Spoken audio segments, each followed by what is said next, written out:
Hello and welcome everybody to a special edition of the Cosmic History Code. My name is David. I'll be one of your co-hosts for a new journey that we're going to be undertaking following the path of the 13 moons. And as always, I'm going to be joined by my co-host, Leslie Shankman. Hi, Leslie. Hello. Hi, David. So, viewers to this channel and who've watched myself and Leslie over the last few years will know that we've been putting out various episodes tracking into some of the constellational stars getting activated often through Cazimis. Me and Leslie have been tracking those and unfolding the story of Solano and his conversation with his brothers and sisters as he went on his redemption path and eventually decided that he wanted to return to the rest of the universe with his brothers and sisters, all of which is still unfolding in the world around us. But we have now embarked on a journey at QPW called The Legend of Turtle Island, the 13 Moon Almanac to Life as a New Earth Pioneer. So as part of that, we're laying out various different corresponding calendars and mechanisms that work with the 13. And of course, there are 13 stellar nations.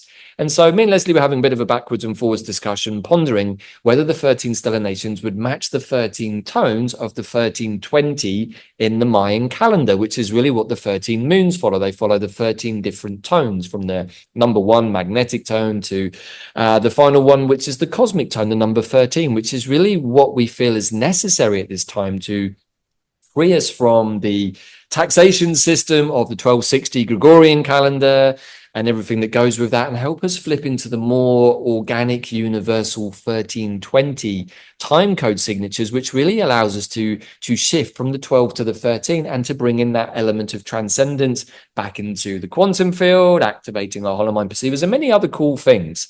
But we were looking at this, right, Leslie, and we decided that we would go on our own journey. Every moon, we're going to release an episode here on our YouTube channel, so you can all tune in and follow this. And if you have your Antares code, you'll be able to see how it relates to you personally. But there is an overall story here that wants to be told. And we realized that the Unicorn Nation, which is the first in the stellar nations, is very compatible with that of the magnetic tone.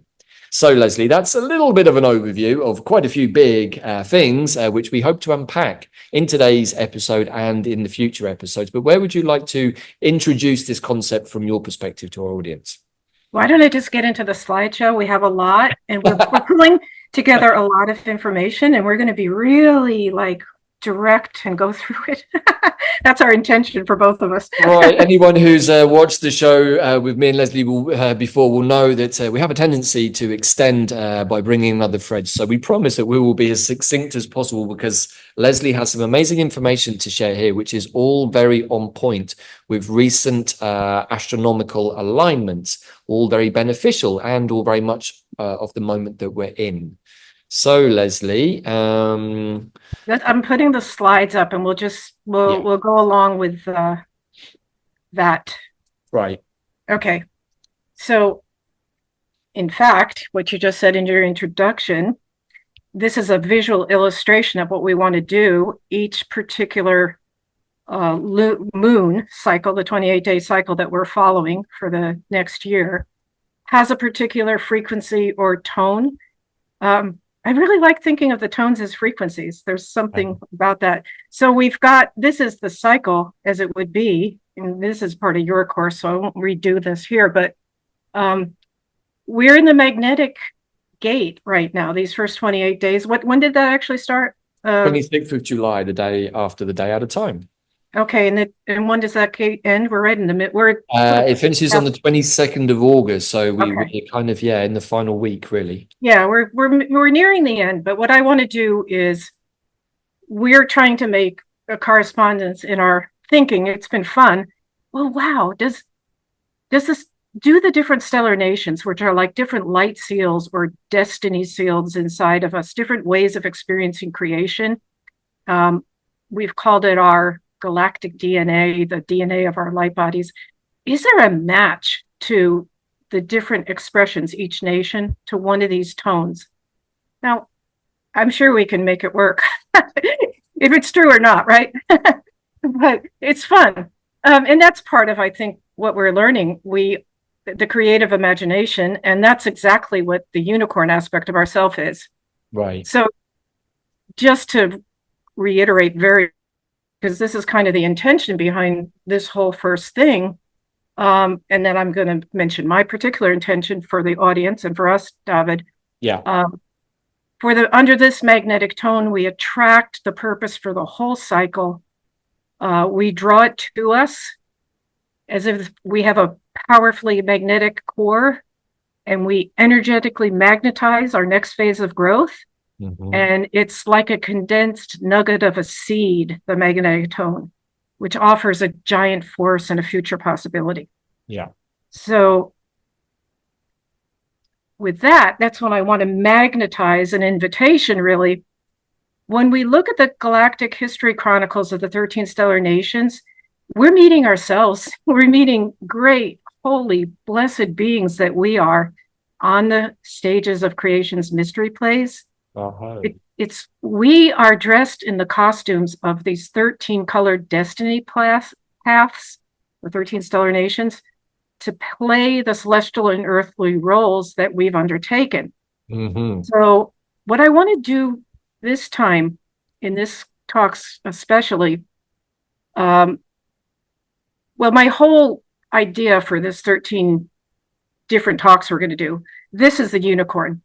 But what I really want us to get is there's a cosmic rule that if we know something by its name or can call it by its name, then we have a capability to have control over that, to accept it, to live it, to understand it.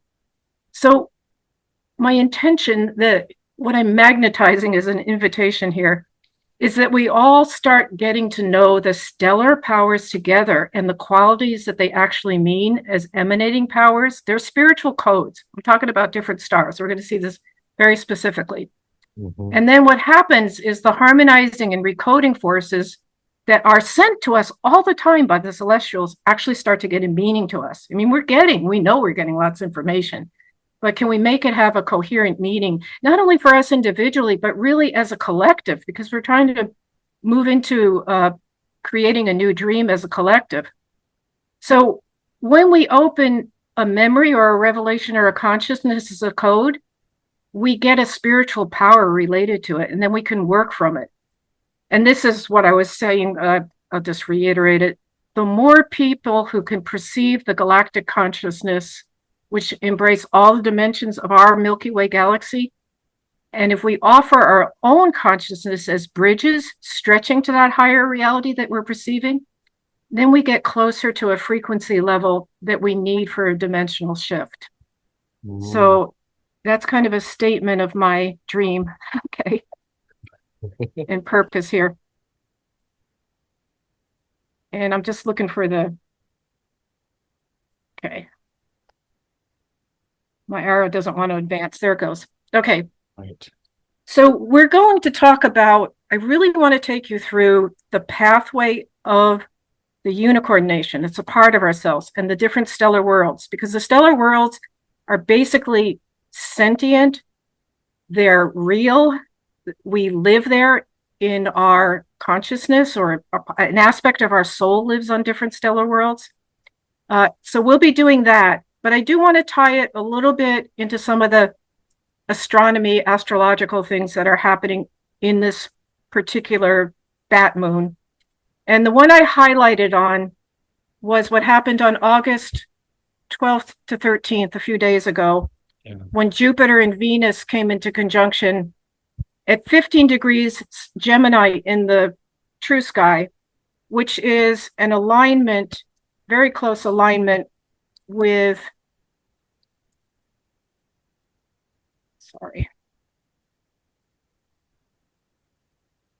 very close alignment with Sirius at 16 degrees Gemini. And Sirius is a very, we're going to go through this. What is happening on Sirius? These are worlds, right?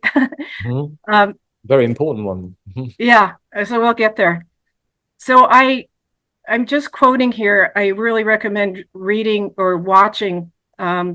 This is a screenshot from Dr. Dani's YouTube channel, the physician astrologer you've been developing a relationship with. Yeah. Who just has a really brilliant way of talking about true sky sidereal. But she was pointing out in this particular YouTube that whereas Venus and Jupiter come together about every 13 months, But when they do it in Gemini, in perfect harmony with Sirius, and they're both visible in the morning sky, it's a cosmic blessing that we probably won't see again in our lifetime. Because she says it's an activation of abundance, of soul purpose, and celestial remembrance. And then every expansion carries responsibility. But I think when we start to see how the stars, what they carry, what piece of our consciousness they carry, this will vivify her comment a little bit more. So let's keep going. Yeah. Found it just fascinating. And also, just to say, Leslie, you know, I know we said this off camera, but just for our audience again, if they didn't spot it, like that conjunction happened on the 12th and the 13th at its peak. The move from the 12 to the 13, you know, there's so many layers of synchronicity here if you just open. Oh, that's right. The 13th. Oh, my God. Right? Yeah. That's funny. I didn't even think of that. Yeah. I didn't hear you say that before. Yeah. But speaking of synchronicity, and it probably, as we go through the stellar pathway of the unicorns, you'll see that's really the almost the, I don't know, the magician behind the screen of synchronicities. But we'll get there.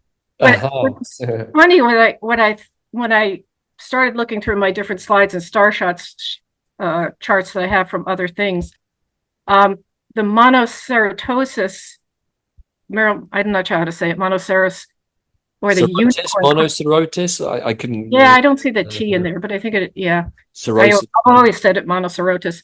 The unicorn constellation, No, I think it it's is. actually in between Procyon and Sirius, Oh, you know, and we've got, so I just found that an interesting coincidence or synchronicity, because now I would like to take you through the unicorn pathway in this part of ourselves. So unicorn, the stellar name for it is Augmentara. Basically, it means, if you translate it, keepers of the dream of creation. So if we start going into, this is a piece of us. So if I take it as an I am statement, I am the bridge between the dream of creation, what is the divine mind, you know, putting out, and the power of the creating motion. Well, how does the divine mind's dream come into being? Well, it's got agents of creation, and we as humans are one of them. And now, as a unicorn part, I'm claiming that I am the power. I'm the bridge between the divine dream and creating it. I am the pathway of the living light drawn in the sky. So that's basically, that's the kind of kernel essence of what the unicorn is, but we'll see it in its details. Again,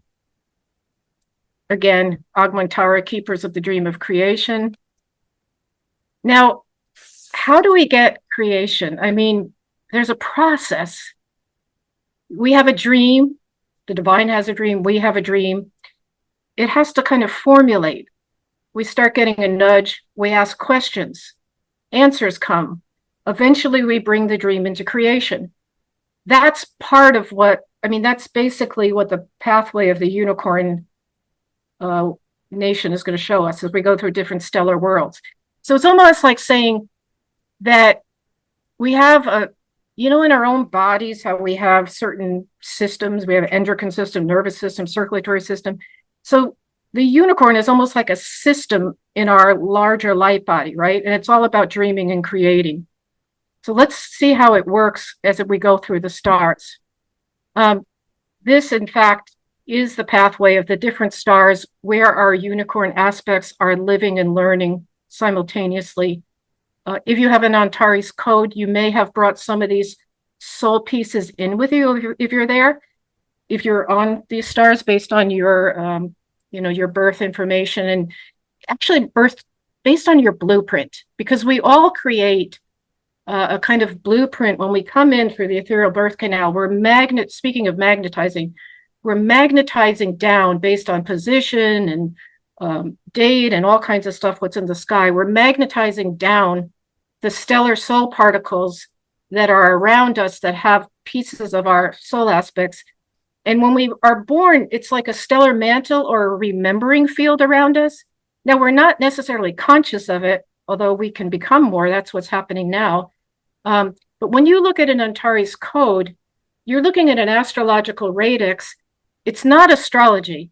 It's just the radix is used as a way to lay out these pieces of ourselves. And that'll become more apparent when I talk. But what I want to say is we're in the middle.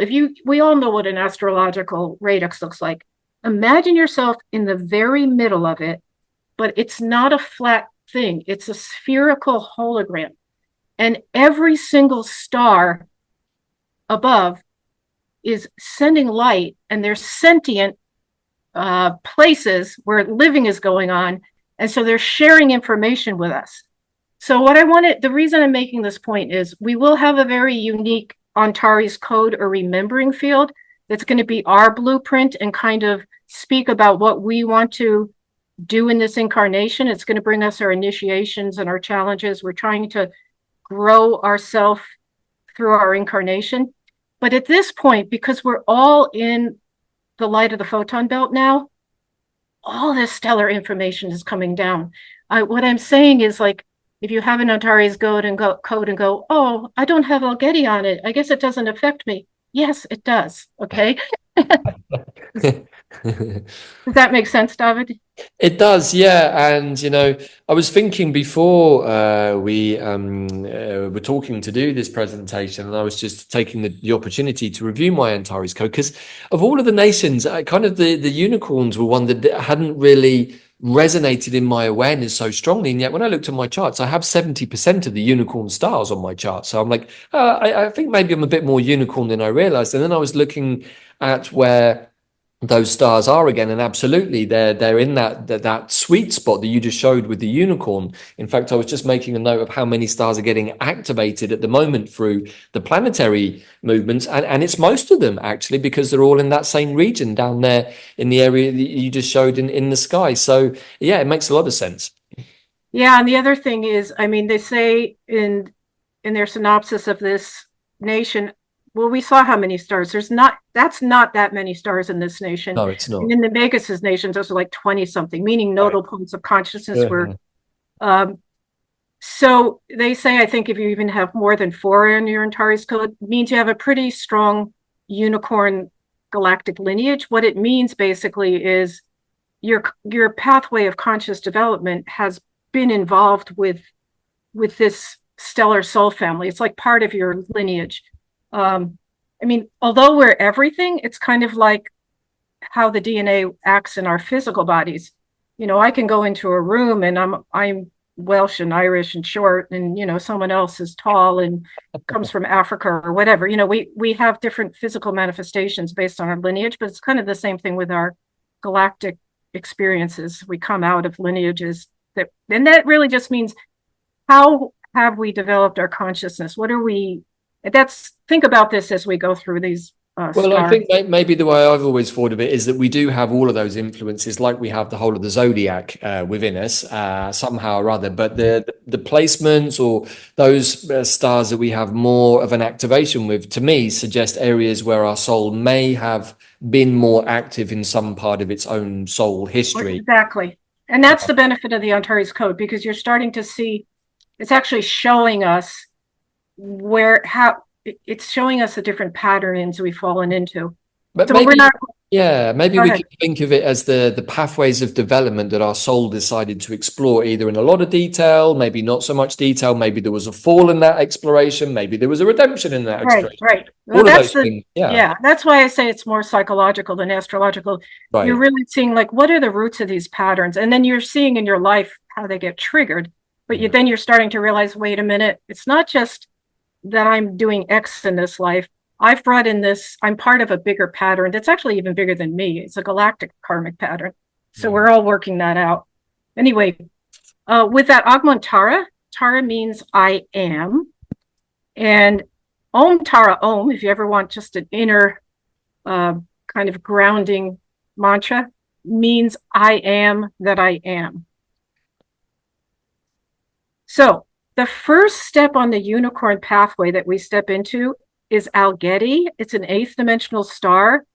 The tropical would say it's at 409 Aquarius, but it's actually in sidereal in this true sky. It's in the Capricorn constellation. It's the left eye of the goat, which I can show you right here. And that's quite a different infusion right there, isn't it? And being in Yeah, no, it is. the left eye of the goat, it's cool, you know. I mean, we can take all this into a lot of contemplation. So there's a lot we're not going to do that in this talk, but yeah, it puts out a lot of contemplation or thoughts. So let's talk about what Algedi is, though. Basically, what Algedi is, it is the opportunity. It's like when we first individuate out of source from pure spirit into a soul, we're going to start having a cycle of development and become an individual on all the different levels and go through creation.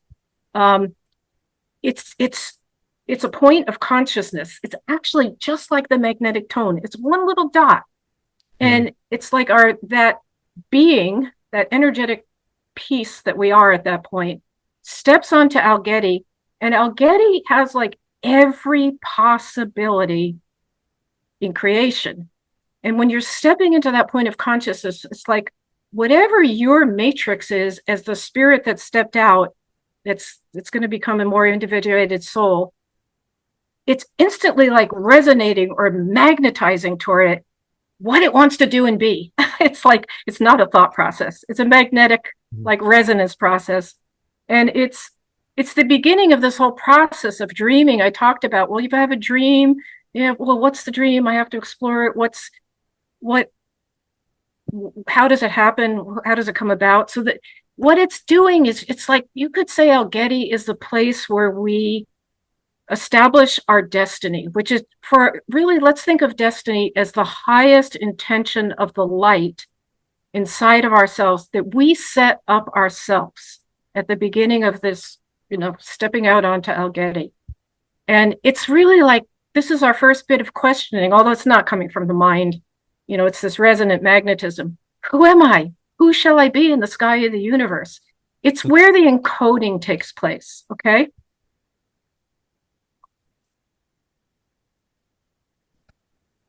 So then if we're going to follow the pathway, Fomalhaut is the cradle of the unicorn nation. It's in 409 Pisces tropical. It's actually in the Pisces constellation. So I'm not really sure about where it is. We're still all figuring that out. Yeah. It's a seventh dimensional star. What I mean by the cradle of the unicorn, it's everything that the unicorn nation is about in terms of creation and beauty and sensate. It is a beautiful world. It is, colors, feeling, smells, taste. It's just the celebration of creation and its beauty. And it's like when our soul spark steps off there. I just made myself a few notes. Look, it's a sanctuary that the soul spark's going into. And well, no, I'm sorry, that was Algedi. We're on Fomalhaut now. When we get to Fomalhaut at this beautiful scene, which is the cradle, there's this really kind of secret golden lake there, which is a cosmic ever-seeing lens. It's where images come up through all of what's happening in the galaxy. And it's like you can see all the processes of the celestial bodies and what's happening and see the dreams of creation. Because Fomalhaut is where our higher self can assess the dreams coming through from ourselves and from creation. It's kind of a trippy thing. We work on our dreams from our higher self and from our 3D self. Now, a lot of times our 3D self comes up with a dream and it has certain solutions. Our higher self has to kind of guide us differently because maybe what we want to do is not in line with divine will. So it has to, maybe we don't get a piece of our dream come true and we're on the third dimension. We're like, oh, darn, but we make an adjustment. We're kind of working with two parts of ourselves to get it aligned, because once something comes into alignment, it can come into creation. So Fomalhaut is really also a place of presenting questions. This is at the core part of creation. Why we talk about presenting questions is because creation needs like magnetism, something to draw it forward, the dream, right? So the question is part of this whole process. Fomalhaut is where we pose our spiritual questions, because we got these two sides working, our higher vantage point, and then our third dimensional. And that's where we learn to ask the questions that search for the motivations of life. This is where we correspondence and revelations come from Fomalhaut. I kind of think of Fomalhaut as the I don't know, it's my control central of synchronicities. And it's also Bayonauticals say anywhere you have it on your code, it's really a blessed, lucky, brilliant thing to have in your blueprint. Helps catalyze high vibrational soul powers, and it can set creative dreams for your own life or other worlds. Wow. So this is our pathway. We've come through Fomalhaut.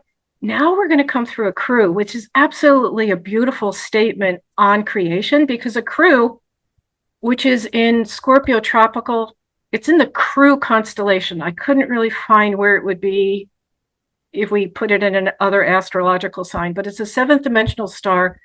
The Acrux constellation is the Southern Cross. It's the four pillars that are the principles of divine creation. And Acrux is the principle of divine love. And in fact, the presence on behind Acrux is Mary Magdalene, the consummate highest female serpent. So what we're saying basically with this pathway is creation or ideas or things that want to come into manifestation get launched through the world of divine love. And then we come next star, Delta Monocerotis. Actually, Leslie, I've just for those who do read the 13 signs, I was just checking the placements. Fomalhaut is at 8 degrees of Aquarius, and the Acrux is around about 0 to 1 degrees of Libra. Oh, thank you. I was searching different, ways to find that, and I didn't. I'm just referencing my own natal birth chart, trying to work out the differences. So Fomalhaut is marked on there as a fixed star, and it's clear. It's 8 degrees of Aquarius, but the other star, Acrux, is around 0 degrees of Libra in the 13 sign system. Okay. All right. So now the next star on our pathway is Delta Monocerotis, and that's actually on the back of this unicorn we looked at that's between the Procyon and the Sirius, as we mentioned before. Right. And, we have as Dr. Dani told us, or as we know, we're having the conjunction of, we had it, but we're kind of under the radius of that conjunction, which is sparking Sirius, which we're going to get into. But what's Delta Monocerotis? This is like a mirror land. You can almost imagine you're one with a unicorn. I am. And then you come to Delta Monocerotis, and it's like galloping along, coming to a body of water, see down into the water, and there's a sudden revelation. Oh, wow. When you look in the water, there's a reflection. It's like, oh, it's a new idea. There could be two. I could make two out of the one. So this is actually where an act of creation happens. Just take this quote from the book, which is a little obtuse, but I think it's a fun quote. Reality fertilizes the spirit's substance with its own being, and a new reality is born out of itself. Okay. In the cosmic game of life, we set up multi-reflective identities from the inside and outside of ourselves. So we start having all these mirrors all the way to start to get to know ourselves. How are we forming who we are? How are we? Because what happens, even though we have our clear, defined destiny established on Algedi, as we start coming into creation, we know that we lose that higher vantage point, or we lose the higher vantage point of Fomalhaut, even though we do have it going on in a soul aspect of ourselves.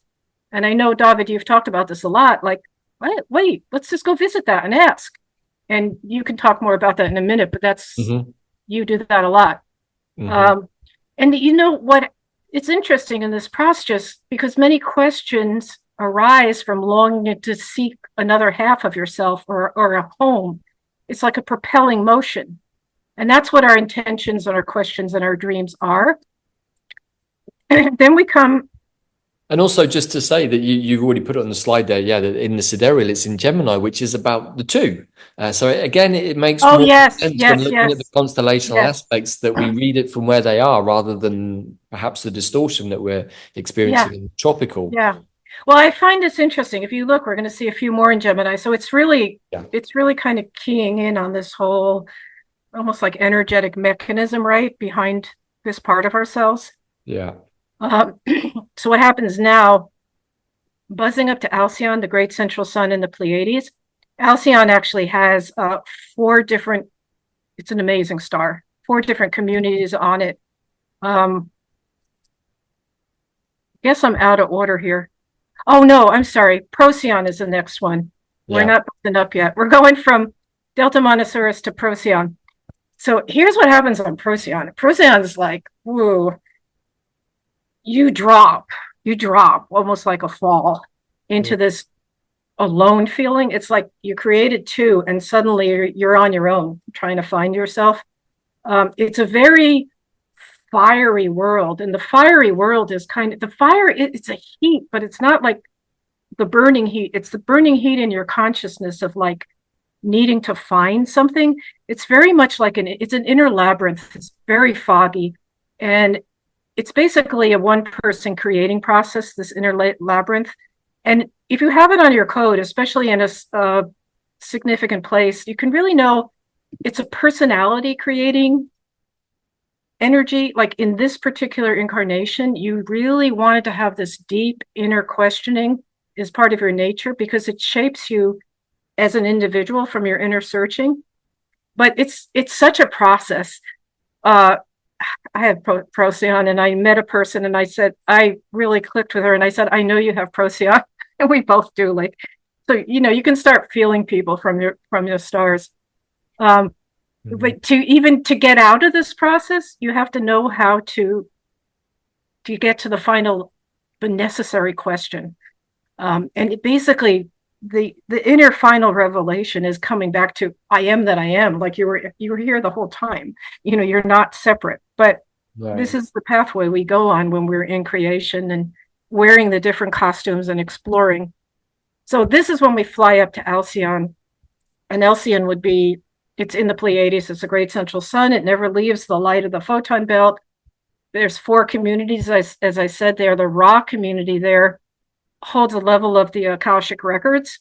So this is where we can ask questions and seek insight. And we would be, if we're graced, there's a certain process, but that we go through on Alcyone. But if we're graced to see into the answers of our records, we're going to get insight. But I'm going to say, like, okay, we don't do that consciously, but sometimes we get an insight or a download. It may well be coming from your records on Alcyone through the Ra island and your unicorn place self. Because then what happens, we dive down through the sun on this pathway. And the sun is where the holy ideas of the divine intention are like beams of light. And they're endowed with the power of the creative imagination's manifestation. They're divinely encoded and they're cast through the sun's gate, okay? Into our Milky Way galaxy. And then the next thing we come to is Castor and Pollux, which, says it's tropical Cancer, but it is so Gemini. It's on Gemini. It's They are the Gemini Gemini. twins. I mean, Right. I So mean, in our yeah, cosmic history, Castor and Pollux, it's yin yang, it's male female, it's Neptunian expressive, yay, it's Eeyore depression, it's everything. ecstasy or depression. Yeah, it's everything that's opposite. Yeah, So here we are. We've cast ourselves. We're cast down to the third dimension in this creation process, and we meet the opposites that are so destabilizing when we swing to one to the other. And in cosmic history, at one point, these stars did not have a pattern yet. They were constantly, like, energetically. They have come into a pattern. It's almost like you can think of an infinity symbol. They have a way of holding their cells, their energy fields in balance. And that's really if our consciousness is there, or we have this on our code, it's like, this is one of the things we want to do in this incarnation, really in the third dimension, being able to do this, because this is the energy that teaches us how to stand in the middle and bear both the light and the dark as the simultaneous things that they are. It also offers us a learning process that we're responsible for our own creative dreams. And to realize them, we have to find our center or balance to do that. Right, and I think also really the energy of Gemini or Castor and Pollux is understanding the nature of duality and how seemingly equal and opposite can actually both be true at the same time. And that's when you sort of say, well, hold on, over here, this looks really, really bad, but if it allows this to happen, which is really, really good, does it make it really, really bad, or does it make it really good? And that's the question that duality poses to you about everything. And so eventually, with the help of those two, you get to understand, oh, well, I can hold both as a truth, and in that way, I can be an opposite yin and yang. Yeah, we're living it out. I mean, our life is full of small initiations that are really activating these stellar codes, right? Because what happens is we're getting these codes all the time. If we come to realize them, and if we have some accomplishment with them, we actually feed back that energy to the star. The stellar world and our higher self and our light, our individual and our collective light body, the whole thing is one big evolutionary motion. So what further happens then is we come right down to the iron core crystal of the earth, the first dimension. The unicorn, this is a station in the unicorn nation. Our unicorn part connects our dreams with Mother Earth and her crystals through a golden thread, and maintains the fields that's necessary for the process of creation. Okay, then we fly up to Sirius A, and we're going to get a lot more about that in a minute. But just finishing this pathway, we've got Sirius A saying it's in Cancer and tropical, but it's 15 Gemini, which is, or I guess it was maybe 16 Gemini, she said, but it's close enough with the Jupiter-Venus conjunction. It's a six-dimensional star. So we're going to see that three aspects of ourselves, three different stellar soul lineages operate out of Sirius A. So the unicorn is one of them. And it's basically where the library of creation is the holograph. It's a holographic library of forms. So these are morphogenic fields that are and energetic processes that they're born here because they're the background of all creation. Because if you think about it, there's like a process. You have a dream. If your dream is strong enough, you start magnetizing. You want to magnetize it into creation, but it doesn't happen without an energetic skeleton. Like everything that comes into creation on the third dimension has some kind of corresponding ethereal morphogenic form on the sixth dimension.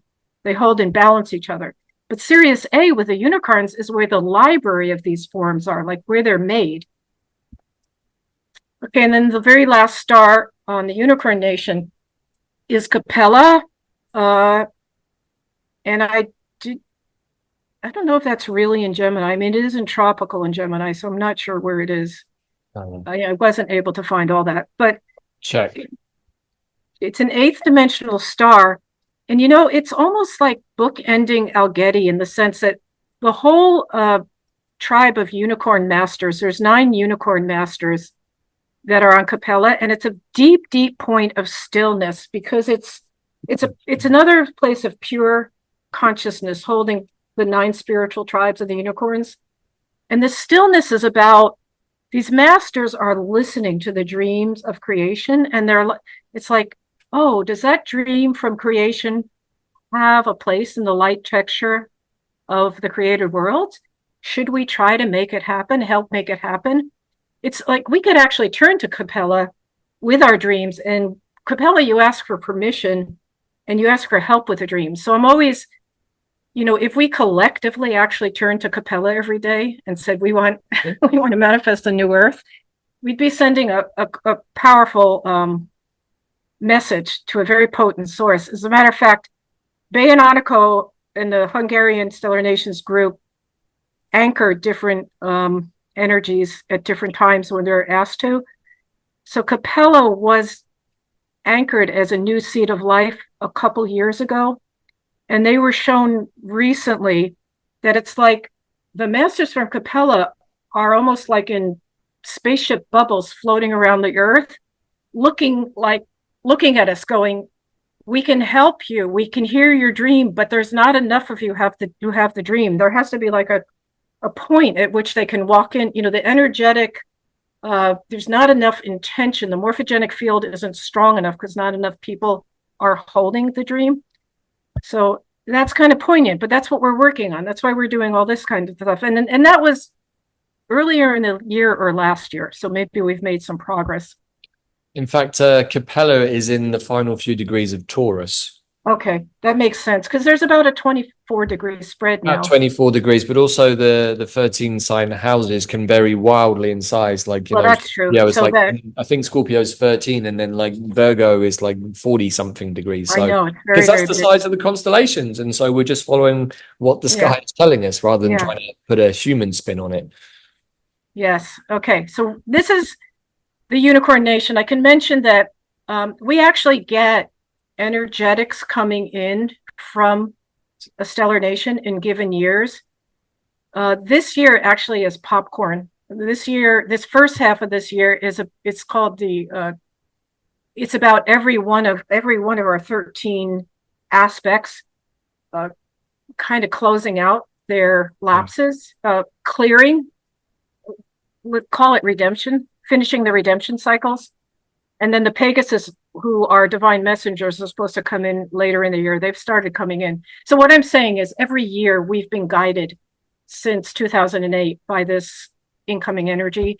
And it's interesting because 2008 was the year of the unicorn back then, but 2020, but all the energy that I just told you about this whole creation, dreaming, what can we be? But in 2021, it had been the year of the Holy Spirit, which was all about blossoming in us a revelation that, wait a minute, we're not just down on this third dimensional kind of bound reality. We're in a whole quantum field. So that when we then had the year of the unicorn, which we saw is all about creation and dreaming in 2022, we were now able to have the capacity to understand that we were dreaming in a bigger quantum field. Yeah. Right. And I think we can relate this to our experiences. We look back through given years. It's very interesting to know the cycle of the energies coming in because you can see how they've manifested in our society and our development. Well, it makes sense, Leslie, that this would be this, as you called it, the popcorn year of all of the stellar nations and things coming to a place of conclusion, because part of the impetus for the 13 moon journey that we're doing on QPW is on the understanding that by the end of these 13 moons that we will be a very different type of person than we are even now on this conversation, because we're really empowering and recalibrating ourselves to the 13 tones and chambers and gates of the Mayan calendar. But at the same time, as we do that, we can actually activate in our awareness our unicorn self, our angel self, our dragon self, which might sound a little bit fantasy until you understand that these beings are all from different constellations that our soul has also resided in. They are us. It's not in fantasy. Exactly, right? I know it's hard to get. You're like, wait, I'm that too. Right. So if we understand when stuff is, when alignments are happening with constellations and when the energy is more free flowing down into us, all we have to do is adjust our inner quantum compass to be able to be receptive to that frequency of Algedi or Fomalhaut or Capella and say, hey, I'm ready to receive the communication because the stars are aligned. Go into meditation and then just see what comes through. But if you have an idea of what those stars are about because you've already absorbed the material and allowed your awareness to expand into it, then you can start to be quite pleasantly surprised by some of the experiences that will bubble up that are your soul singing back to you. It's like, oh, yes, yeah, we have a piece of you here in Algedi, and this is what he's up to. And he's sending you this message so that you can work with it in the 3D here on Earth. No, so, I am sending myself that message. Well, yes. I still find that kind of weird, but I find it easier to by the end of the 13 moons, we won't have a separative consciousness. Right. I mean, the way I've come to understand this is like there are aspects of me that exist in other realms of the universe that are kind of part of me, as indeed are you and everybody else in the world. But right here, right now, this is David in the earthly realm that's having a communication with that part of himself, all that is, and receiving the information back. So I kind of No, say, it's yes, true. it's all me, and oh my gosh, it's somebody else. It Yeah, takes a bit of getting used to. I know, and we have to stay grounded. So yeah, I just kind of giving you a hard time there, but in myself and all of us a hard time because I think I see myself doing it all the time. We're still so used to, No, that. and I found it in all fairness, Leslie, particularly with the stellations, I found it easier to in meditation at least to see myself as a prism of light that just reflects the light of the universe and my soul's position in that light of the universe through to me without being too attached to any one identity, so that I can hold all of them as an oversoul, which is really like my higher self. So Well, I'm that's viewing exactly myself true. from more like my oversoul's perspective on the conglomerate parts that make up that oversoul higher self. That maybe that's a better way of putting it. Yeah, no, it's exactly true. And I think we go through, I've done this, known the stellar nations for 13 years. You go through kind of a process. Oh, like I study it as if it's something, but then it's just a total feeling thing. And Right. it's also, it's feeling, but then when everything comes in, even if I don't map it with my mind, oh, that's a unicorn thing, Yeah. there's a coherency. Like I said, I know the body systems of these information. There's a coherency I have. So I'll just leave it at that. It's something you almost have to experience. But Isn't as I that go, amazing that this is 13 years since you started on your Stellar well, Nations that's pathway? pretty funny, isn't it? I started in 2013, so it's my Mhm. 12th plus. I'll be going into. So this 13 moon will take you over the threshold of the 12 to the 13 since you encounter the Oh, that's materials. pretty funny. See, Right? that's the thing. I mean, we Mhm. have such a sense of humor. I mean, there is such a sense of humor when these things come Thank through. God. I'm glad somebody's got a sense of humor left in all of this. Right, we don't feel it down here. But now I'm back on the slide we started with because I Right. do, now that we've got an idea, a little bit more of, okay, this is a piece of us, or an aspect of us, a way of us experiencing creation, one of our costumes, one of our destiny seals, the unicorn. Now, and we know that these are nodal points of consciousness. I think it's really interesting to look more at Sirius, especially with the idea that it blended with Jupiter, it's in line with Jupiter and Venus, because as she said, they're coming into perfect harmony in Gemini. So what's coming into perfect harmony? You've got the activation of abundance and soul purpose from Jupiter and Venus, the celestial remembrances, well, from the both of them. But this is what we're going to see. How is there's a line of energy here, right? So what's coming from Sirius? We can look more deeply at that. Right. And And we just also keep in mind what's our responsibility. But go ahead.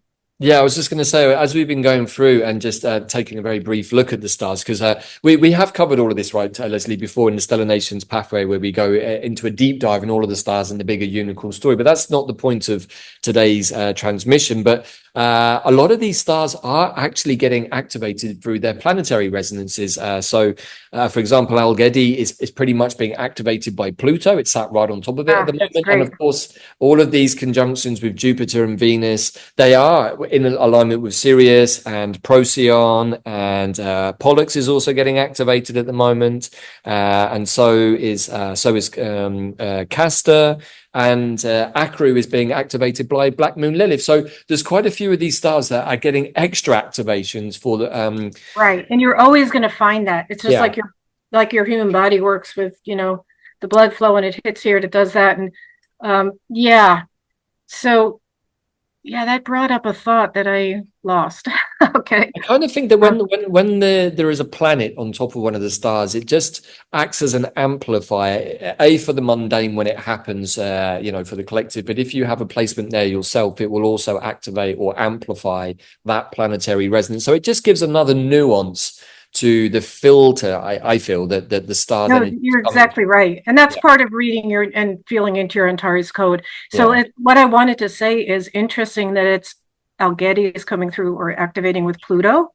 I So thought that. Algedi on a code can mean it's really kind of saying you're feeling back into your original resonance, your original intention of your divine destiny, but it also offers you kind of like a chance to like, do I want to recast a little now that I've have all these experiences?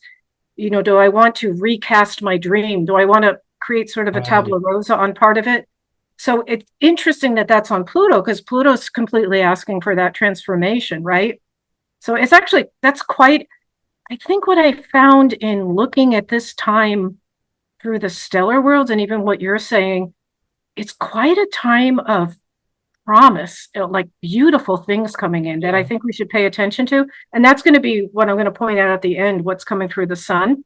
Well, if we just take that, for example, of Algedi and Pluto, I mean, Algedi in many ways is the origin point of pretty much everything, right? From what you're just sharing. And then Pluto is sort of the limit of our solar system's planetary, what do you call it there, system. So we can say that that's the beginning of the journey there. But now we've gone full cycle back to Pluto. Now we have Pluto's wisdom and saying, well, now that you've seen the expanse of duality and you get to start again, how are you going to start your journey again? Not having your memory erased as the ascension process that we call death would normally do, because we're already ascending into that space while still being technically alive. Right.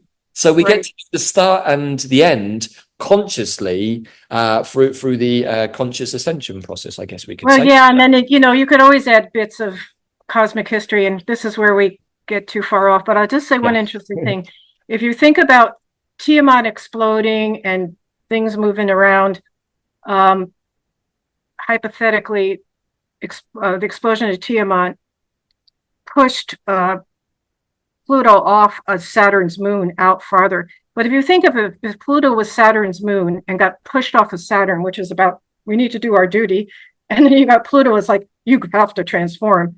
There's a sort of an energetic, energetic tie there. Right. Okay, let's keep going. Yeah. This is just a picture because we're getting used to, like, why are we saying it's in Gemini? Because it's literally in Gemini, right? It's the sign. Okay. I mean, it's kind of shocking when you look at it. Hey, let's not make it difficult for us. And this is just another to orient us. We've got Gemini, we've got Orion happening over here. We've got the whole Orion constellation with the Canis Minor, where Sirius is.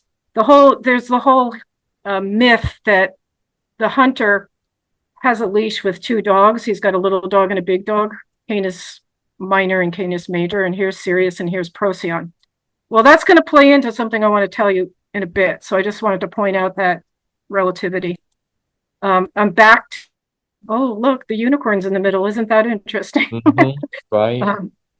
Now, back to Sirius A. I've basically said what Sirius A is as a unicorn. So I don't really have to go over that. It's the morphogenic fields here, the library of creation. Actually, it's interesting. There's a very silver kind of yang lake here. And it's like, the idea is if you're on the unicorn, it's you're one with your I am. Your left hand is holding this, you're putting your left hand down onto this yang silver lake, and you're taking your right hand to draw the morphogenic fields. So you might as well have a little fun with this, because I'm talking about, we do things on these worlds. They're not boring.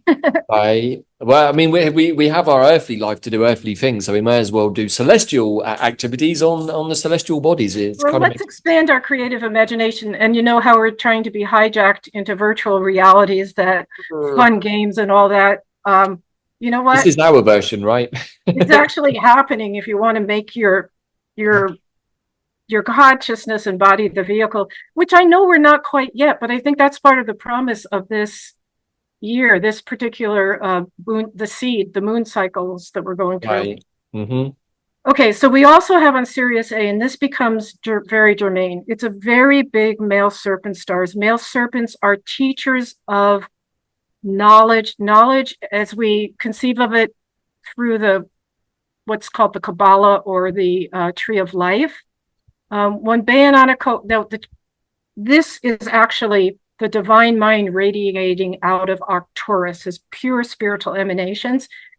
Arcturus is too much to comprehend in a workable way. So the tree of life is passed down to Sirius A, a six-dimensional star, because that's where you can start working with the morphogenic forms that you need. I mean, you need the six-dimensional energy to be able to start creating, into creation more realistically. You can be anchored here. Again, it's Cancer tropical, but Gemini sidereal. Something just of interest, when Bayanonical attuned into Arcturus, the Melchizedek soul took them through all these orbs, but traditionally we see the Kabbalah as 10. There's two more. Knowledge of the stars and knowledge of the divine realms. And I don't know if they're haven't shown up in the normal Kabbalah because we weren't ready as a collective consciousness, or it was being held back, because one of the fallen aspects of the male serpent is to use power as knowledge as a power over. But I'm wondering whether there's a 13th that also hasn't yet been revealed.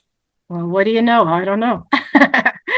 We can ask that at the end of this year. Right, yeah. I was giving ourselves 13 moons to find out. Yeah. Now, I also want to mention, it's not going to really come into big play in today's conversation, but there is the feminine aspect of Sirius A, which is the female serpent, because the male serpent and the female serpent are actually Siamese twins. They're still joined at the root. The female serpent is it's the healer, it's the mother, it's all the phases of the goddess. With her showing up on Sirius, or it's like what's happening in creation, they're meant to be together. Literally, like the body's the vehicle for the divine mind to come through to realize the union. I mean, that's really probably our ascension process. But in the we're not there yet, like in our dimensions. But from the Siamese egg on Sirius, you've got the female and male serpent still joined at the root. One kind of goes one way, one goes the other way. There's this crown called Gemma, Gema, a star, in the Corona Borealis, which belongs to the female serpent, but is meant to sit on them when they intertwine, like when they come into the Helios Gamas, and then it just opens up into the cosmos, where the body knows how to be the technology to get through the portal of the heart, to wake up the understanding in ourselves that we're not separate, that we're part of all of it. See, when we really come into that's when our body becomes more of I hate to use the word technology, but whatever, it becomes the instrument that it's meant to be or can be, the potentiality. So if we look at the Kabbalah on the previous slide, having the 12 orbs, and we're thinking about the 13 tones that we have been following in the Mayan calendar now for several years, and since Arguelles' time, of course, many other communities have been working with that system. And so again, there is without the 13th, you don't get to experience the quantum space completely. And I'm wondering whether that's something that is yet to come online more fully within that system. Maybe somehow the merger with a female serpent, right? We'll have to keep it out. See, we're doing a unicorn process. We're asking questions. We don't know. We don't have to get the answer right away. But no. And of course, there was something at the beginning of this that I haven't shared to the audience, which is also in parallel to everything else that me and Leslie are talking about here, and the other aspects of the 13 moons, as I'm also investigating the correlation of this because of Proserpine getting activated right before this whole journey began by the Mercury Cazimi, with the information from that star about the Democratic Knights of the Round Table, who are generally 12 male warrior priests who are protecting the hidden 13th, who in essence is the feminine, thus creating the Grail.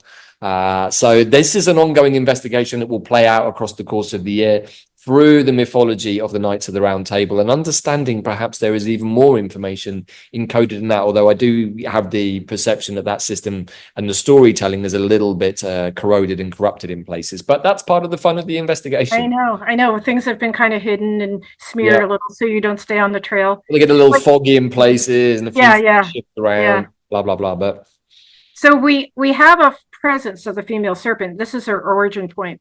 It's not a big star in her star lineage when we go through her story, which we're not going to do now, but it'll match one of the tones. So Sirius, we know though, is the morning star, thought of as the goddess associated with Venus. one of the sky bearers who brings beauty and harmony. And then, as you well know, and you've talked about a lot associated with Quetzalcoatl, death and rebirth. I'm sure Bella will bring more out on that in different ways. Well, we talked about Quetzalcoatl on the recent edition of the Quantum Compass, because it's also within half a degree of exactitude still with the sun. So on that conjunction that we just had, the asteroid Quetzalcoatl was absolutely bang conjunct the moon and the sun, and thus also everything else that was been going on. So it's just like, oh wow, so there's a full activation in place. Even for Quetzalcoatl. So keeping in mind that, okay, Sirius A is majorly important, the female serpent is here, doesn't appear to have a huge like presence, but she's completely there. So it's one of those sort of hidden, we'll see what happens over the year. Yeah. Okay, so now if I'm just going to tell you a little bit more, go through slides about Sirius as far as the male serpents, which actually kind of coordinates with the unicorns having it as the library of creation. Well, yes, there's much about creation that happens out of Sirius, and a lot of it's happening, within the kind of the imagination, the knowledge of the divine mind, because the orbs of the tree of life hold the energetic principles behind creation and the operating principles of actual manifestation, of harmonization, of completion. And as we just alluded to, everything in the world of form is first conceived in the imaginal realm before it manifests in the physical world. When we can harmonize energies within ourselves and with others, we can really create beautiful visions. We create a really nice morphogenic field. And then Fomalhaut or Capella is going to go, oh my God, that's what they want. And it's aligned with the divine will. And it's going to make the synchronicities happen. Right. Okay, so this stellar space of Sirius A is a special link in the chain of cosmic creative process.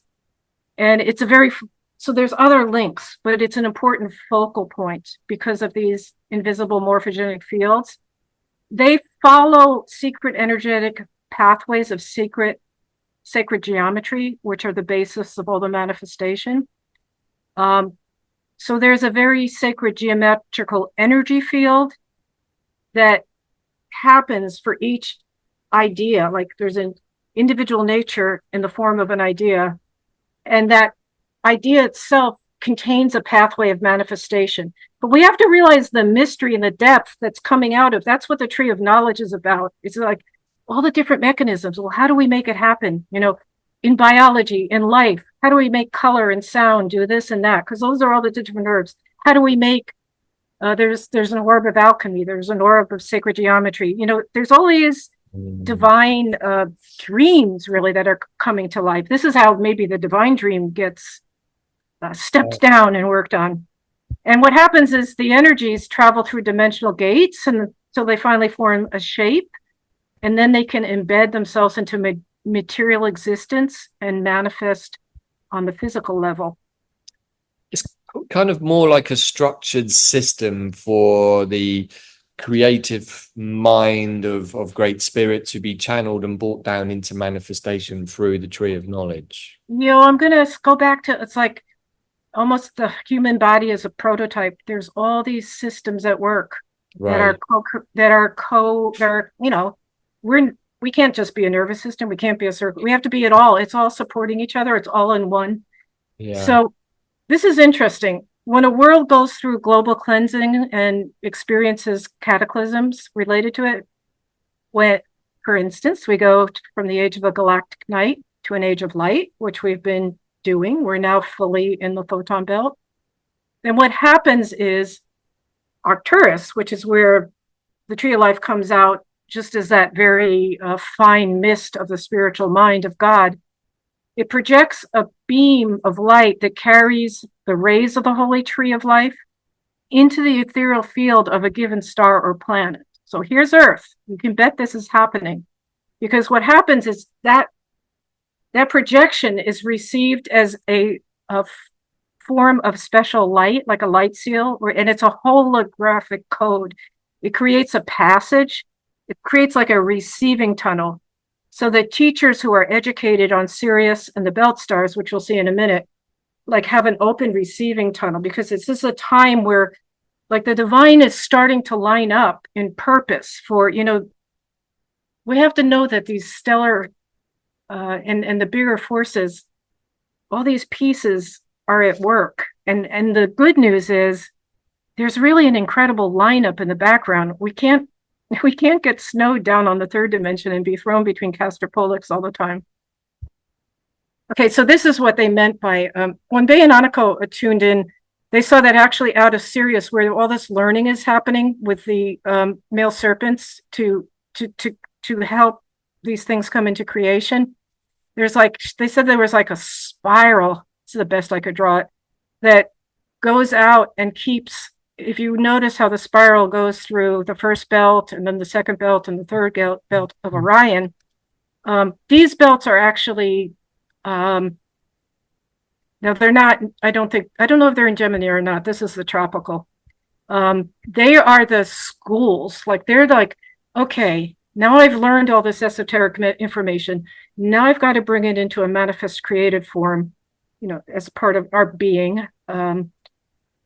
So you get schooled in the more practical application in different ways on these 3 stars. We won't go into it now, but that's part of the male serpent pathway. So then this is interesting too, because we are doing this on August 15th, and this weekend is the 38th anniversary of the harmonic convergence, August 16th, wow. 17th of 1987. Mm-hmm. And Bayanonical tell us there's been a very serious Sirian presence on Earth since the harmonic convergence. Mm-hmm. And in their cosmology and the way they've tracked things and been shown things, this was the point at which the collective consciousness came together with enough morphogenic field that they created by their dreams and manifesting by their desire for unity or harmony on some level, that it created the parallel fate alternative of an ascension versus an apocalypse. Because we were really waking up to working out of a lot of Atlantean memories where we just assume an apocalypse. So they've been working on this with the aims of realize and waking and cleansing of Anu is one of the fallen male serpents, and to call all the lost ones who failed and abused power back home to Sirius. This is an opportune time in this span of decades. If you're a serpent teacher who recognizes that you've had a failure, this is the kind of thing that your Antares code can hint at. This is a time to really change that whole trajectory for yourself, to take up, humility, karmic settlement. And that's actually what when I say this year is popcorn, it's like down to the wire. Each one of our aspects is going, oh, where did I leave? Where did I miss? I got to really take it into account so we can and of course, the exopolitics of the Anunnaki family have writ large in recent human history over the last several millennia at least. And yes, we only have to turn on the goggle box and feel into the politics of the modern day world to see the nations who are still exhibiting the qualities of certain of their cosmic counterparts. And of course, the snakes are very much part of that, and still very much to the fore, with slippery negotiations and so on and so forth. So I can perhaps start to feel into those who might be being called home soon. Right. There you go, whether they listen or not. But there you go. We really need to point out, okay, look, It looks like a terrible mess down here. It is in many ways. It's a reflection of the galactic stuff, because we've got, particularly if we look at lapses of nations that are malevolent lapses, many of them are innocent. You're just trying to find your way with your free will. Yeah. But we've got the male serpent teachers, the dragons, the angels, and the arthropods. And those are very active shadow forces really on the cosmic levels that are playing in on these levels. I think it's good to know we're working with this on all these levels. It kind of gives you more hope, because a lot of people who are just stuck in, oh my God, they're just going to bomb us. We're never going to change. No, we're working on this as a full evolutionary arc.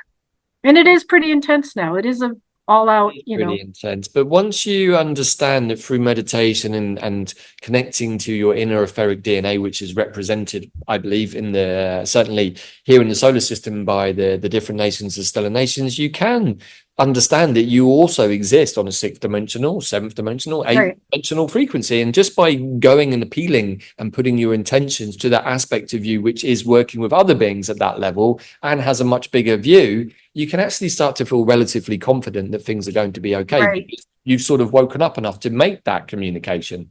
And then all it requires is the brothers and sisters around you on the planet to start doing the same. And that's what we've been really discussing for the last almost 3 years now within our tribe. Right. I mean, a lot of us, the energy that came in 2020, I won't get into it now, but that was the energy that woke up a lot. And that's when the COVID happened. But as a counterpoint, a lot of people sort of went, basically fallen angels, wait, and then they were out the starting gate. So here we are, again, the tree of life, if you just want to look at it, the different orbs. But the masters from Sirius are doing energetic work in the field of the Christ net, because we have morphogenic fields around our planet. We couldn't exist without it. We have to hold our consciousness, but there is an actual Christ net, Christ being the Christ consciousness. And they're working on that Christ net, that morphogenic field in the etheric space of the planet. And they're anchoring collective attunements for the divine plan of ascension. And they develop this field in gentle layers as steps that are triggered by certain time codes. And we're feeling things, but this is why I like this information. I call it being grounded in boundlessness, because it doesn't ask you to believe one thing and it's not a religion. It's about play with your creative imagination. You live in this place in a certain way, someone else lives in a certain way, but meet. I love it. When I went to Hungary and was with a bunch of people who know the stellar nations well, and it's literally like you could just take a star as an adjective or a verb and like jump into a conversation so far ahead, because you just know that star is the dynamic, you could talk about life from that level.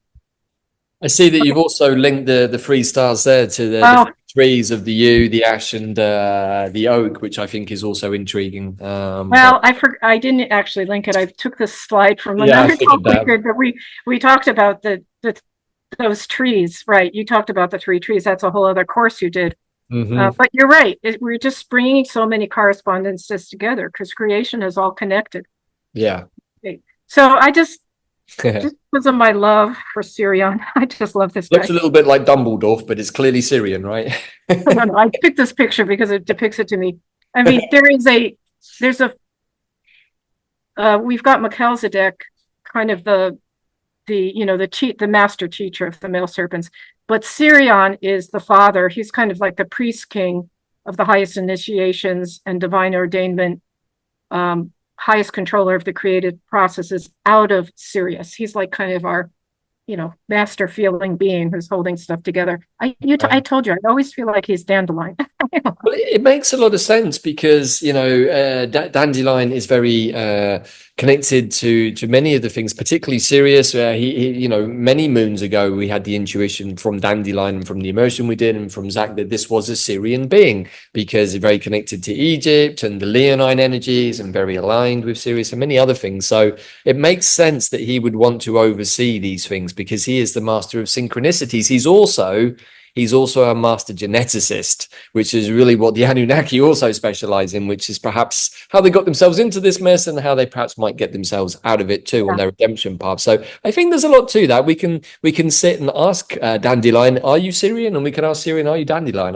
Or just that energy. But no, now I'm going to flip it. You just took all these reasons. Oh, he would overwatch Egypt and all that's valid. Flip it to Sirius, where the library of creation is, and Dandelion says, hey, don't worry, man, we can just come up with anything, any moment, be in the moment. We're going to come up with what, we're going to put our hand on that silver lake and we're going to throw our wand and make the form we need. Right. So that's using the unicorn energy and saying that system's great, but we can do better than that. We can use the structure and then put the creativity on top. Well, I mean, that's what I'm saying. And I'm asking you to flip it because I think we have to do that. We have to say, oh, wait, we have 2 perspectives here. Mm. Well, many perspectives here. But if you start knowing these stellar worlds, you can just start being like, okay, I'm beyond it. And you realize, well, what's coming out of there? That's actually why I relate them to dandelion. Okay. So this is a little obtuse, but I think it's fun. I was listening to a talk by the partner of Jose Arguelles, Stephanie South, who's incredibly continued his work. I'm just going to paraphrase this. She was saying something he said, and I caught as much as I could. I'm sorry, I don't know the source. It's from one of his writings. But he said, Sirius lifts us into higher consciousness. The root of higher consciousness is in the relational dynamic between Sirius A and B. That's very interesting because of what Sirius B is, but that's a whole, any of these are 10 times more talks. We won't go there. But it says Sirius A as the alpha star is a primordial energy or a radial plasma. Sirius B as a beta star is a secondary energy that acts as a super plasma bonding energy. This sets up an archetypical field of resonance between two celestial bodies of differing proportions that synergizes each other to create a greater field of cosmic consciousness and plasmic energy. Celestial dynamics at work here are intended to help entrain the lower level or the conditioned human mind into Sirian wisdom, into the realization of supermental, superhuman capacities. And then he finishes, all is for evolutionary advancement. But I love this. This has so much to do about the principles, even that we've higher frequencies and train lower frequencies. If we know what I mean, I'm not going to go further, but on Sirius B is a dolphin nation star.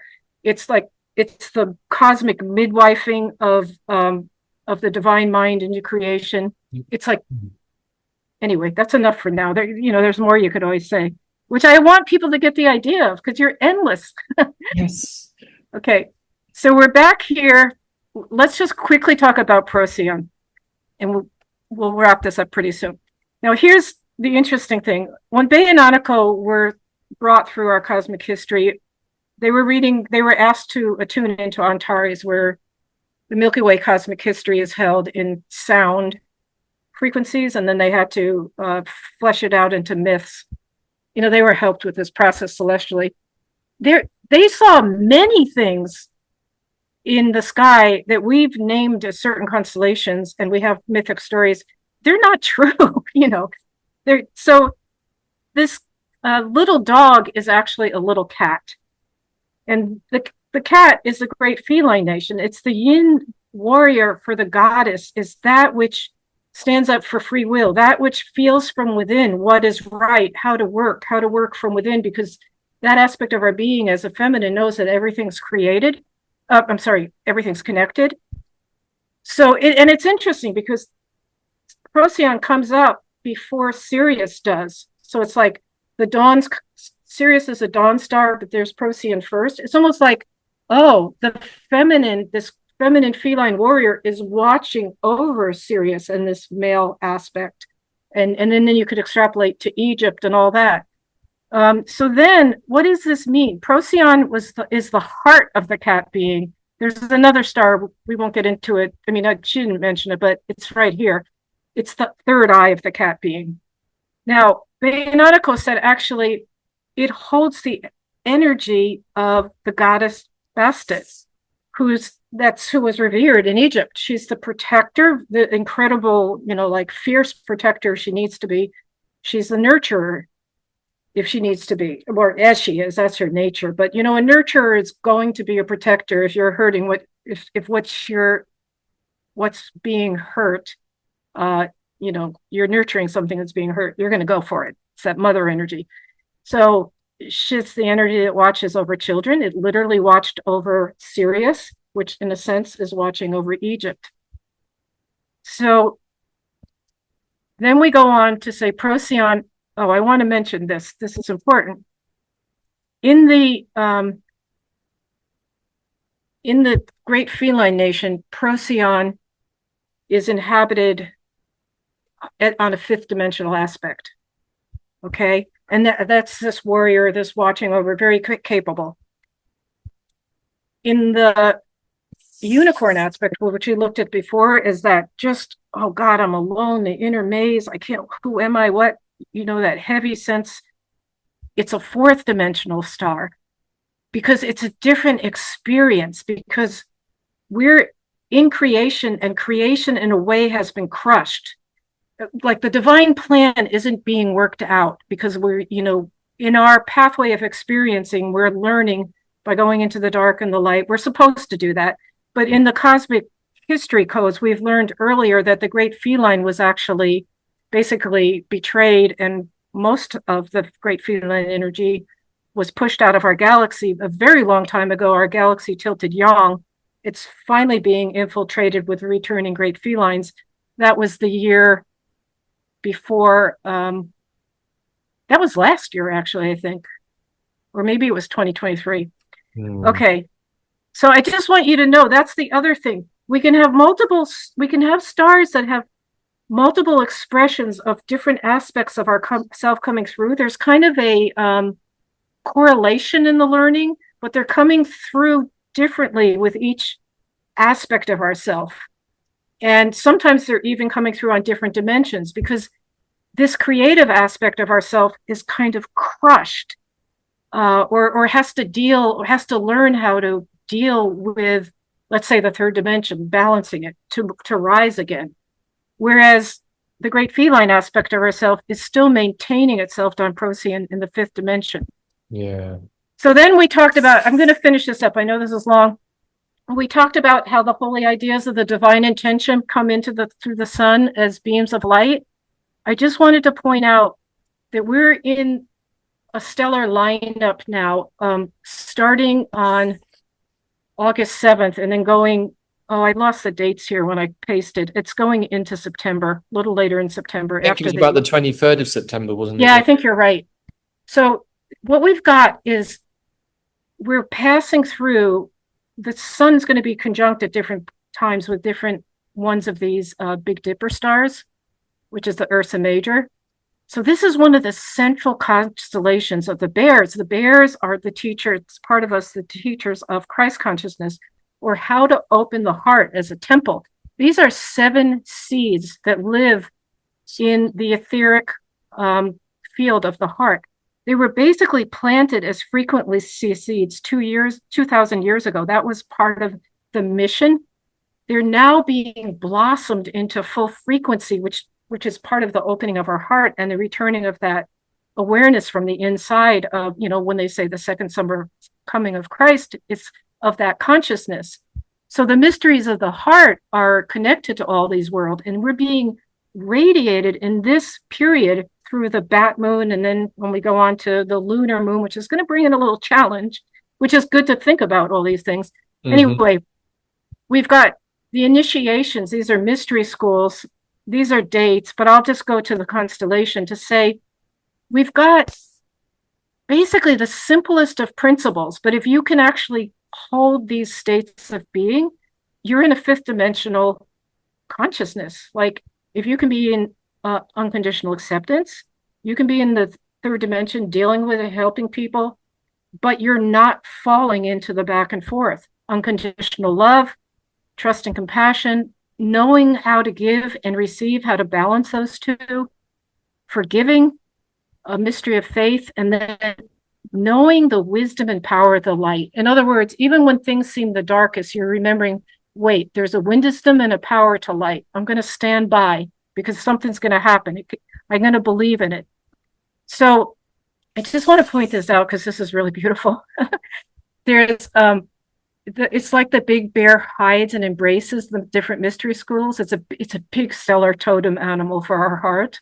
Yeah. And there's 3 pathways. There's the father's pathway, which points to the head of the bear, and it embraces divine laws and divine will. And then the pathway to the front foot is the mother's pathway, which is the way of divine love. And then there's like a double crossing of these, like a merging of these comes out in the back feet. And that's the pathway of the son and the daughter, or the divine child. That's the pathway of mercy and redemption. We are those divine children. We're the sons and daughters. We're the human children who carry these qualities. And basically, we have to remember that mercy and redemption, not in religious terms, we've been so polluted by religion. It's about just accepting and surrendering and being lifted again, because that is one of the divine principles. In fact, the feminine presence behind that divine principle is Mother Mary.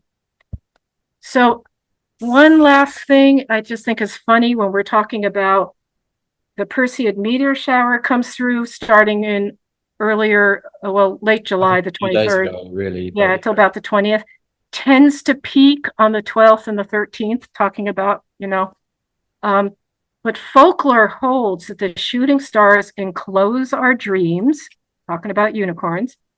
And if we come into soul connection with them, they will fall towards the earth, so that their light seed will plant our creative dreams into the life texture of our planet. And that helps us realize those dreams. So that was a lot. Here's just another unicorn. I made this little collage. I liked it. And then here, we're going for the ascension. Okay. Right. So just to perhaps wrap up those last few slides, just to make sure that it was clear, the sun is going to pass over directly in a conjunction, we could say, but it's going to be directly activating all of those stars on those dates, right? Right. There's like a period where it literally is in conjunct, so it comes through the sun's gate directly. So what I was going to say was, of course, the moon that's coming up on I think it's on the 23rd. Yeah, on the 23rd. Yeah, 22nd, 23rd, I believe it's. That's the one that's conjunct with Quetzalcoatl. And of course, in the traditions of the Aztecas, he was considered to be a male personification, which really there's some big question marks over, but he was described as a male teacher, very much in the male serpent lineage of Melchizedek, because he brings the geometry and the mathematics and the stargazing. But really, when we go to the Maca, the star language of creator, that we've also been discussing within our tribe as part of the 13 moons, we understand that it's really the whole thing is a huge construction of altars to the star altar of morning star, which is Venus, which is also Quetzalcoatl. So this whole process, as the sun passes over these star activation points, is going to be with really another personification of the goddess, or in this case of Venus, the morning star. Right. So it won't actually be Venus, it will be the asteroid Quetzalcoatl. But I think that that's really interesting. So the two are in consort, the sun and Venus really in many ways are passing over these stars together during this period, because the asteroid Quetzalcoatl has already been in conjunction with the sun. It actually went past exactitude about 3 weeks ago, but they're moving at almost exactly the same pace. So they're going to be within at least a couple of degrees, probably for the next 4 to 5 weeks. Yeah, no, see, I think what we can take from that, I mean, we could endlessly trace beautiful things and sometimes ominous things, but the point is, working on all these levels, and we need to know that. Yeah. We need to know that to expand our consciousness. That's why I started out with, there's codes, they activate, it's coherent. And that's how we're going to build the dream, like to get the right morphogenic field for the bigger dream, for the new earth. I mean, it's already there. We want to be there. We have the dream, but to really strengthen that morphogenic field, where it calls in the energies of Capella. Let's fill this out, where it calls in. We need to be coherent. And that's why I like knowing the stellar language, because that is us. It's the different systems. But it doesn't hold us in a religion. It's not. Well, no, I mean, it is all really to be felt more than anything else. It's like what do all of these energetic patterns and neutrinos and other inputs and influences that are streaming towards us, how does our body medicine assimilate them into some sort of coherent message for us? Or is our own body medicine so incoherent that it doesn't even affect us and we don't feel anything because we're too busy looking at the screens, maybe, or something? Well, right. And it gives us an impetus to change the channel from the screens. Like, wait, yes, more, like a little spark of excitement. Like, wait, well, I could check this out one night. Maybe we won't do it for 5 more nights. Getting an AI commentary version of one of the social media platforms, perhaps. Right. Or when you do, like I certainly scroll. I want to see what's going on in the third dimension, but I'm scrolling with this bandwidth where I'm like, got it. I want to. It's kind of fun. I mean, I don't feel captured by it. Right. Or I feel like, oh God, the prayers are needed here, or like, oh my God, that's intense. But I don't feel captured in the back and forth polar cap, polar cast third dimension. The Castor Pollock's game of tennis. Yeah. Yeah. Okay, so why don't we stop? We've talked Yeah. a long time, so I think we're probably pretty much done. Yeah, so thank you, Leslie, for putting that presentation together. As always, what we're trying to do is bring various seemingly disparate threads together and see if they come into a coalescence place. And if they do, what do they mean to us? And I think even the piece about Quetzalcoatl there at the end is just further validation and confirmation that there is an outpouring of blessings actually from the universe right now, which is encouraging us to plant Exactly. seeds, to start again in an Algedi fashion, but without carrying the trauma, baggage, and sorrow of the old timelines with us, because we don't need those really, and saying, okay, I think I've done the lessons there. Thanks, Pluto. I don't need to revisit them again. Let's start afresh, but from a higher octave. And I think that this deep dive into the energy of the magnetic doorway and also its correlation to the unicorns is quite obvious to people. There is a lot of invitations in there that Leslie has given you all to go away and deep dive. You can look into your own charts. You can look more into the wider aspects of the unicorn nation. You can check out the chapter on that on the Stellar Nations Pathway on the QPW platform, or you can go to Leslie and perhaps have a chart reading, or yeah, where can people get hold of you? I made you can link it below. I did make a unicorn pathway thing Yes. for the Stellar Nations YouTube. We did more discussion and everything when we did it for QPW, but it's there. So I think what we're asking ourselves to do too in this, we're asking ourselves to open up to questions because and to be receivers, because and we're open to the idea that, oh my gosh, there's so much more, and we're open to the idea of there's no limit to our creative imagination, and let's have fun with this. Okay. Yeah. Yeah, So fun is important.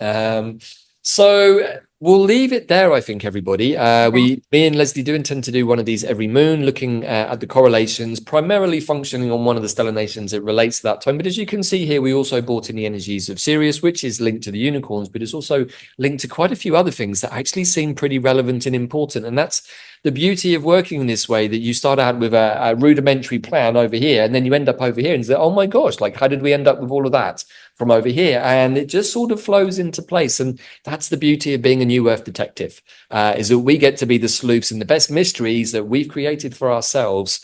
And all we are is solving the mysteries that we originally set for ourselves. So I think that that's pretty cool.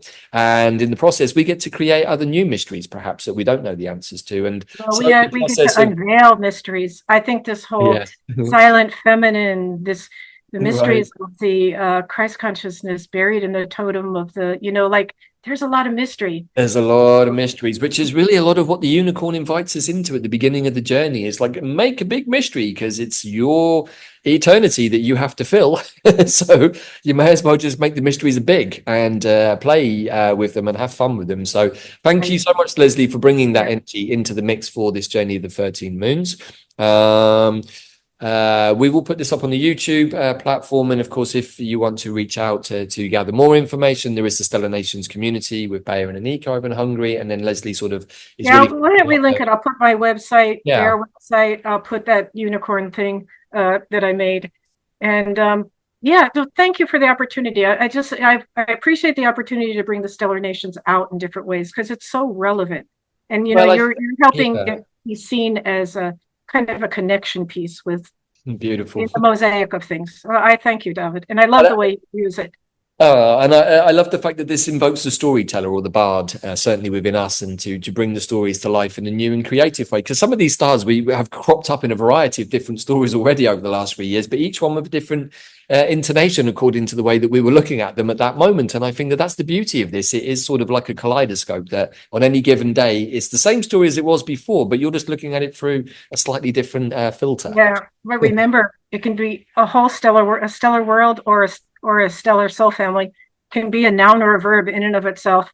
And then you can just pop into like a conversation at you don't have to cover so much ground. You're like pop with someone. Right, exactly. All right, let's leave it at that. We keep always talking. Yes. So thank you, Leslie. Thank you, everybody. In Lakesh, I am another you. We'll see you again very, very soon. Bye for now.